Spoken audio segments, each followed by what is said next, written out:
evening. Welcome to Central News for Thursday, the 12th of September. I'm Hilary Entwistle.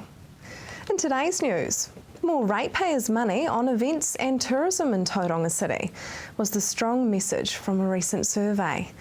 Tauranga Chamber of Commerce recently carried out a study amongst their business community on the performance of local government in the city. 81% of those surveyed said they agreed that events, tourism, attractions and cultural activities would attract more skilled people to the city. Tauranga Chamber of Commerce Events Manager Anne Pankhurst says the survey results were surprising when it came to the events budget, as the majority thought it should be allocated $1 million rather than the current $200,000. They're still very keen on that infrastructure, the road, the sewerage, the environment. It's really important to them. And then that vision, where are we going, what are we doing, how are we doing it, will we be the most vibrant city in the country, and why would you want to come here and build this economy? Walls smothered in advertising were the inspiration behind the new Girl with a Pearl earring mural and others to be scattered around Tauranga City. The larger-than-life project, backed by the Chamber and Priority One, will see artist Owen Dippy paint famous Renaissance paintings with spray paint on some of the city's walls. Owen, otherwise known as OD, says sometimes all we see is advertising smothering walls, and he hopes the project will bring some vibrant life by painting older recognised artworks with a contemporary medium. In a nutshell, I hope the most important thing, it just beautifies our surroundings and makes us feel better about the place we live in, and ultimately just make us feel a little happier about where we live. Now for our region's weather, Hamilton, your Friday will have long fine spells with a few evening showers and the wind will be quite light. Your expected high is 17 and an overnight low of 7. Tauranga, your Friday, very similar, mainly fine with some late showers and a light wind. Your expected high is 18 and an overnight low of 8. Just ahead, suicide prevention.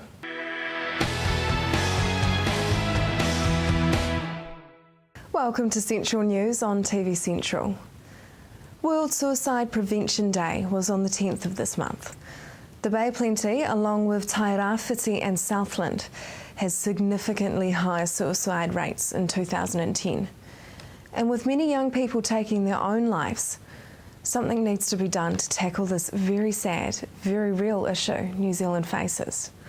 I spoke with the Bay Plenty Mental Health Foundation representative to find out the statistics of suicide rate in New Zealand. So the rate is 11.5 deaths per 100,000. In the last year, 541 New Zealanders died by suspected suicide. New Zealand's suicide rate is a little below average for the OECD, which of course is still too high, but it's our youth suicide rate, which is one of the highest in the OECD, and there are many people working to address that. Who is most at risk of suicide? In New Zealand and around the world, suicide rates are higher for men than for women. So the groups in New Zealand most at risk for suicide are males, Māori, and people living in the most socio-economically deprived areas. What are some of the risk factors that could lead to suicide? Well, there's more than 200 risk factors for suicide, so it's very hard to pin down.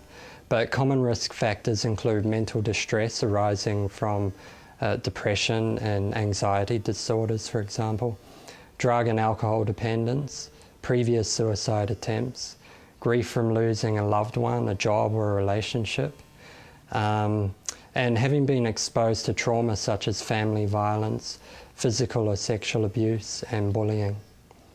Experiencing stigma is also a big risk factor. People can be stigmatized and discriminated against for a range of issues, including sexual orientation, gender identity, culture, ethnicity, or a diagnosis of mental illness. And such stigma can make them feel isolated, which can elevate the risk of suicide. So we all need to work together to break down the stigma that's caused by ignorance and fear of things that we don't understand. That way we can ensure that people who are at risk of suicide or have been bereaved by suicide don't feel alone and are not afraid to seek help. What are some common warning signs that someone may be thinking about suicide? So critical signs include threatening to suicide or indirectly threatening by saying things like, I can't bear to be alive anymore, for example. Obsessions with death and accessing items to use for suicide. They're also critical signs to look out for. It's also important to watch out for depression, feelings of hopelessness, guilt, shame or rage, sudden changes in behaviour, sudden clearing of bills and debts, and deliberate self-harm. What if there's people out there who have some concerns about their loved ones? What should they do? The most important thing to do first and foremost is to connect with them. Let them know you care, that you're available for them, and be upfront. Ask them directly if they're considering suicide. Reassure them that they're not alone, and do take them seriously. Find out what support they feel they need and help them to get to it. If someone is starting to feel a little bit depressed, what should they do? So there's a range of positive things that they can do. But if we're feeling depressed, we may be feeling pretty low on energy. So the best place to start is to talk with family and friends, maybe talk to your doctor, so that you can get help you need to engage in the strategies that are going to work. The Mental Health Foundation promotes 5 ways to well-being, which are 5 evidence-based strategies that we can all put into practice regardless of depression or mental distress. And those 5 are connecting with others, practicing generosity because it feels good to give, and giving helps us to open up to new possibilities. Staying physically active, finding areas of interest to keep us actively learning new things, and practicing mindfulness, which is very beneficial for reducing symptoms of depression, anxiety and stress. Now, mindfulness is probably a new term for a lot of people, so what I'd suggest is looking it up on the net and finding out about mindfulness training in your local area. But the main thing to do first and foremost is to find somebody who you can talk to, who can help you in seeking solutions. And that includes, if you're feeling suicidal, calling Lifeline on 0800 543 354. What is the New Zealand Suicide Prevention Action Plan? The action plan is a plan for initiatives that the government will undertake over the next 4 years to prevent suicide.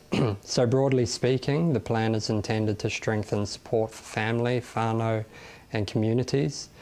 There's an emphasis on finding out what works for Māori and Pacifica people to prevent suicide, extend existing services to areas that are currently not covered, and strengthening suicide prevention for identified high-risk populations. That includes people in prison and young people in contact with child, youth and family. Just to reiterate, what are those key messages for people who may be feeling depressed? So get in touch with family and friends, involve them, they'll want to help. Talk to your doctor. The Lifeline number, remember that if you want to call up and talk to somebody neutral who can help. And that phone number is 0800 543 354. And check out the 5 Ways to Wellbeing. You can go to the Mental Health Foundation's website, www.mentalhealth.org.nz. Click on the 5 Ways tab, and there's a whole list of ideas that we can put into action immediately. The Depression Helpline is 0800 111 575 and their website is depression.org.nz. Just ahead, the move of ag research from the Waikato.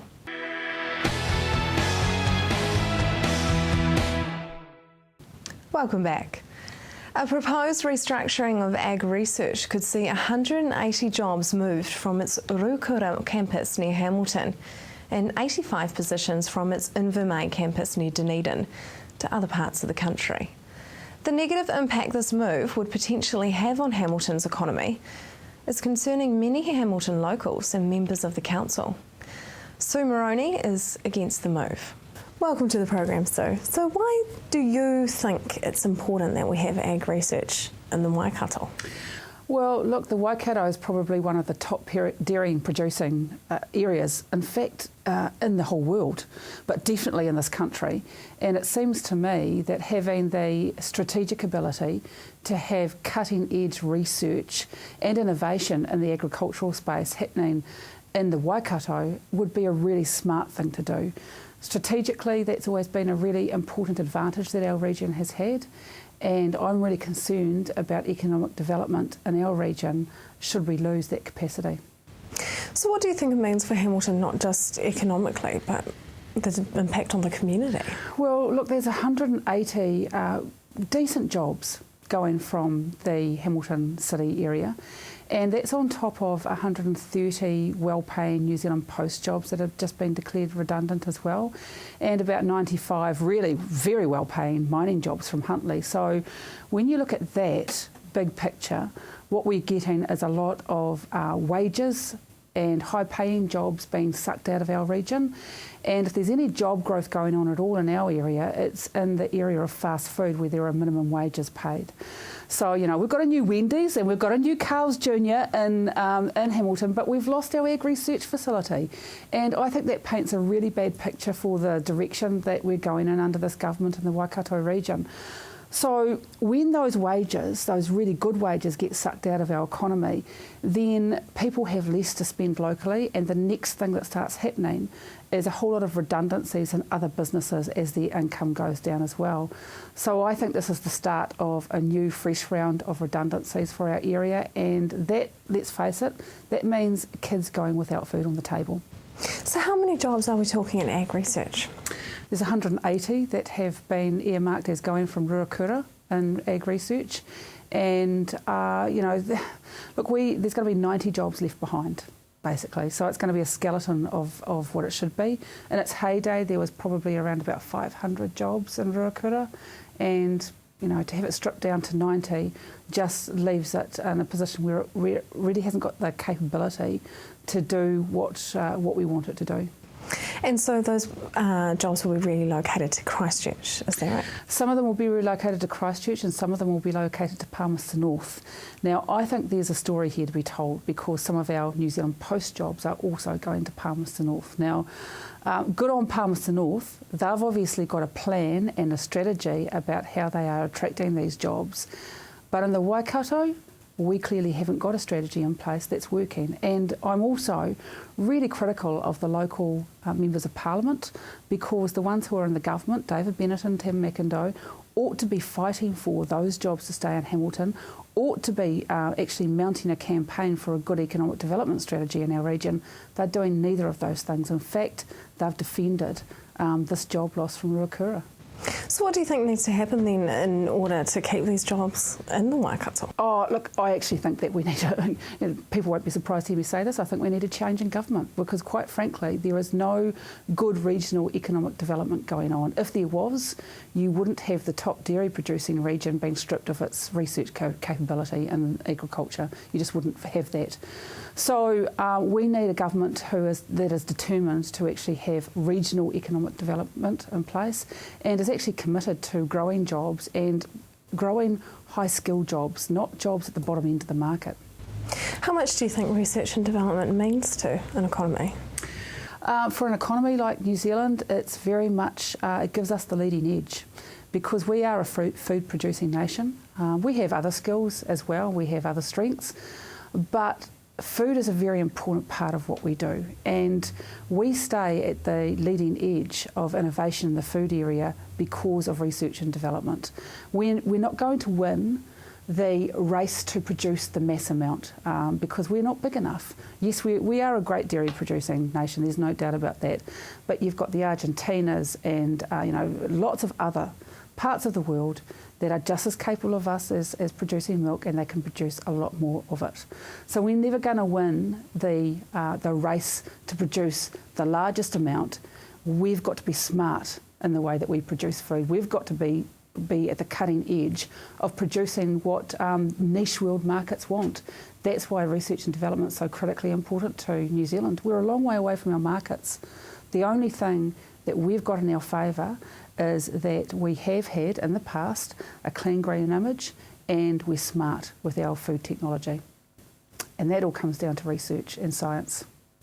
So, I mean, moving aside from central government, do you think that local government has a say in keeping these jobs in Hamilton? Yeah, I'm also disappointed with our local government representatives, I've got to say, because in Dunedin, where they've had a much smaller job loss, and Invermay is the name of their facility down there, they've had, I think, about 80 jobs go from there in ag research. Their whole community is up in arms about it, and their mayors have led the charge. Their local mayor has led the charge on saying they're not going to just stand by and watch those jobs go. If you look at the Waikato, we've actually had the Hamilton mayor sadly defend the decision. We've had the 2 local members of parliament defend the decision, and we just haven't got that leadership, I think, that we need to say no. Stop. This is actually strategically important to our region. We're not going to stand by and let it happen. Now, myself and Nanaia Mahuta as the 2 local Labour MPs, I'm not a sitting MP for the area, but I happen to be living there. We've decided if no one else is going to do it, we're going to pick this up. So Nanaia and I have decided that we are going to call together a forum of like-minded people who will fight these cutbacks in our region, and we're going to be bringing together that group of people sometime just after the local body election, so that we've got the new people in those offices in the room with us. Whether or not Ruakura remains Waikato's own research facility or not, we'll have to wait to find out. Coming up next, tsunami risk and LIM reports.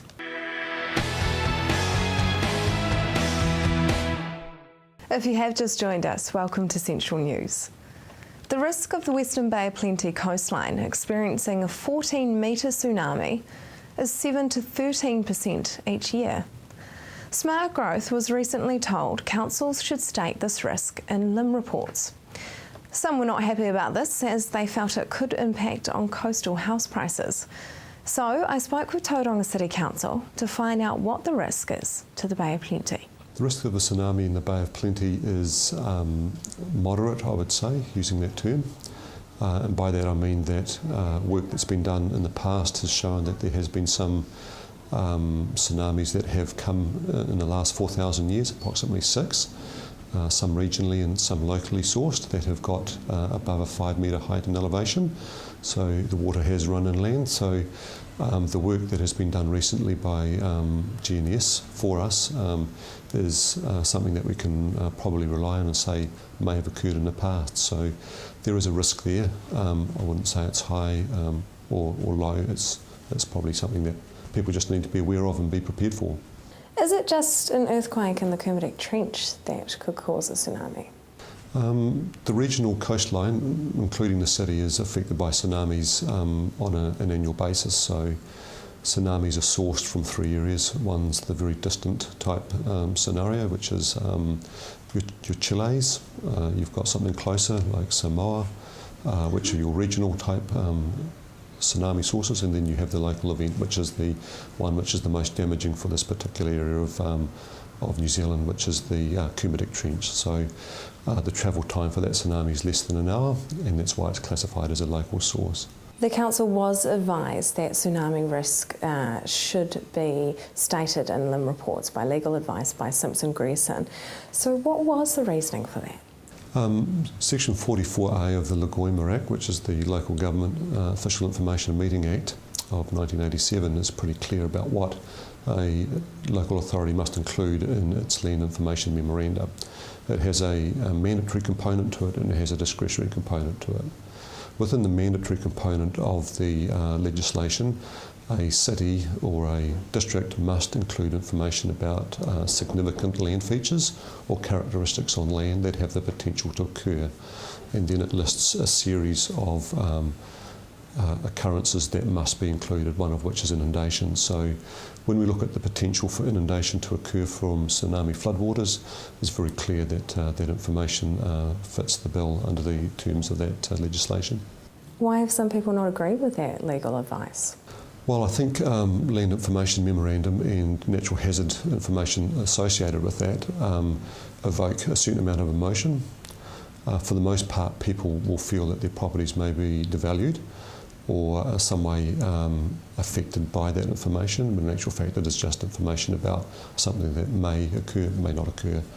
And so generally most people have got an opinion from that particular basis, as opposed to looking at a legal opinion and saying they disagree with it.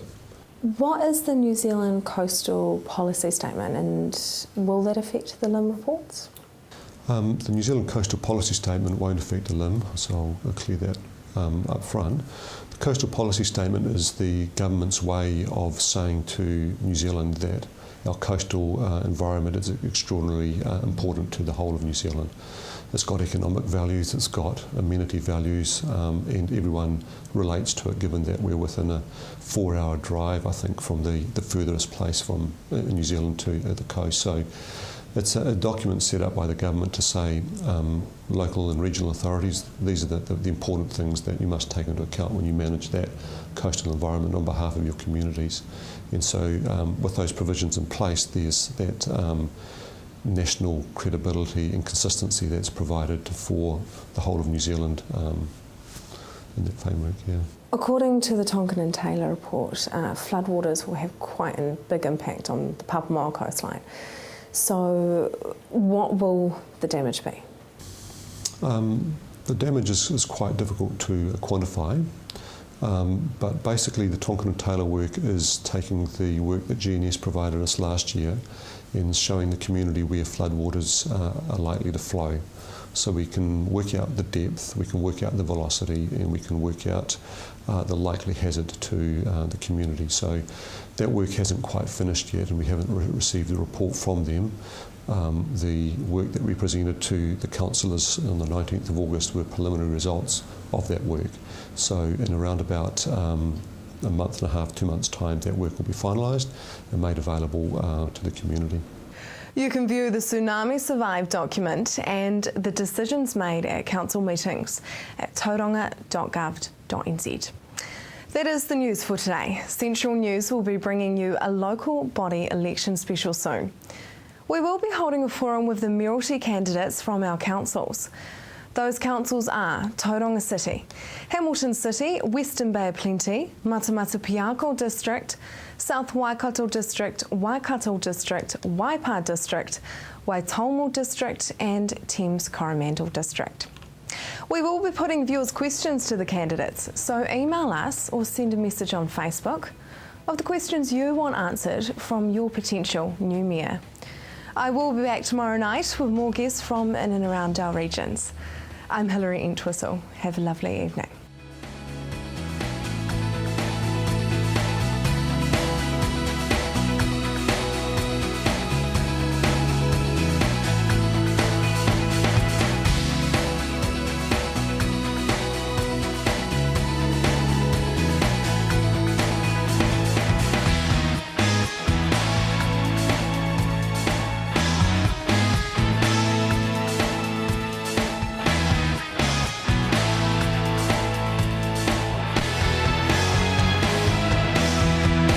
This has been an Alpha Media production, a division of Television Media Group. Supporting local content so you can see more of New Zealand on air.